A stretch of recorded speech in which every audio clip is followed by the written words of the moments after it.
Bismillahirrahmanirrahim. Assalamualaikum warahmatullahi wabarakatuh. Alhamdulillah, kita bersyukur pada Allah di pagi yang cukup sejuk ini. Kita diizinkan oleh Allah tentunya untuk melaksanakan ibadah subuh berjamaah.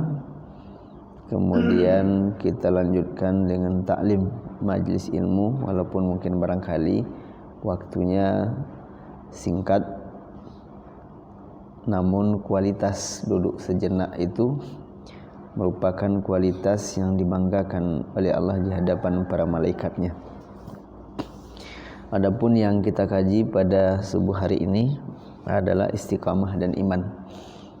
Namun sebelumnya tentu kita berselawat pada Rasulullah SAW. Mudah-mudahan kita mendapat syafaat di yaumil qiyamah seperti syafaat yang diperoleh oleh para sahabat, para tabi'in dan tabi'at tabi'in, sehingga para alim ulama dan juga orang-orang taat di kemudian hari. Jadi istiqamah dan iman.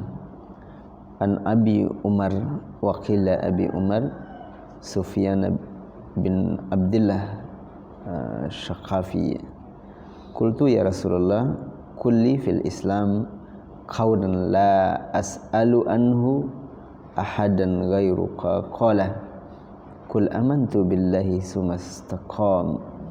sumastaqim, rawahu Muslim. Jadi dari Abu Amir, ada yang menyebut Abu Amrah. Siapa beliau? Sufyan bin Abdullah As-Saqafi radhiyallahu anhu berkata, di salah seorang sahabat Nabi, katanya, saya berkata, maksudnya Rasulullah SAW berkata, apa kata Rasulullah? Katakanlah kepadaku, ucapkan dalam Islam yang saya tidak akan menanyakan kepada seorang pun kecuali kepadamu. Jadi ternyata dia bertanya kepada Rasulullah, ya Rasulullah, katakanlah kepadaku ucapan dalam Islam yang saya tidak akan menanyakan kepada seorang pun kecuali kepadamu. Rasulullah menjawab, katakanlah saya beriman, kemudian istiqamahlah. Di Bapak hadirin jamaah subuh yang mulia, hadis ini adalah hadis yang singkat, padat, indah, merupakan kekhususan bagi Rasulullah. Walaupun singkat, namun telah memberikan jawaban tentang pokok-pokok Islam. Jadi istiqamah dan iman. Nah, apa pelajaran yang bisa kita ambil? Yang pertama adalah istiqamah dalam bertauhid.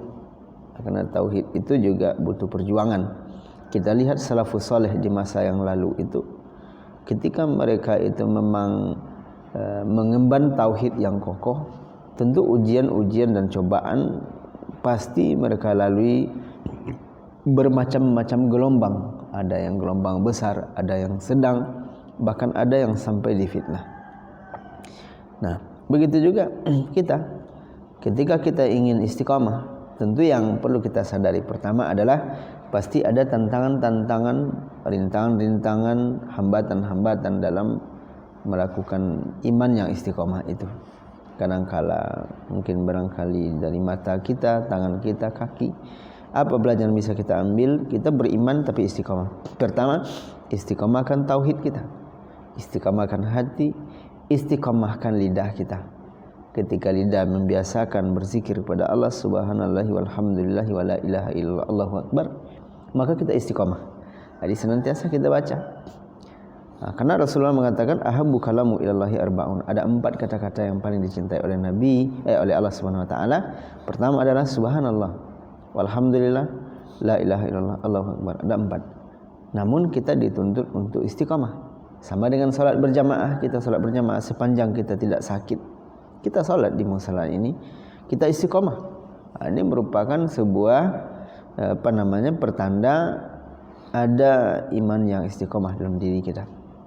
Mungkin orang-orang sudah pada pulang setelah subuh, namun kita bisa berhenti sejenak. Kenapa? Ada majelis ilmu, kita istiqamah di dalam itu. Ini luar biasa. Nah, karena Bapak hadirin yang berbahagia, orang istiqamah tentunya mendapat sebuah keberuntungan. Sama dengan puasa Senin Kamis misalnya. Puasa Senin Kamis. Tapi Ada orang yang memang rutin istiqamah dia. Ada orang yang tahajud istiqamah dia.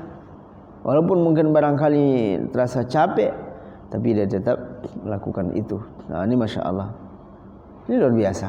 Ketika sesuatu yang kita lakukan secara rutinitas, istiqamah itu insya Allah tentu kita termasuk orang-orang yang dicintai oleh Allah SWT. Kemudian berikutnya adalah istiqamah lisan. Lidah kita istiqamah.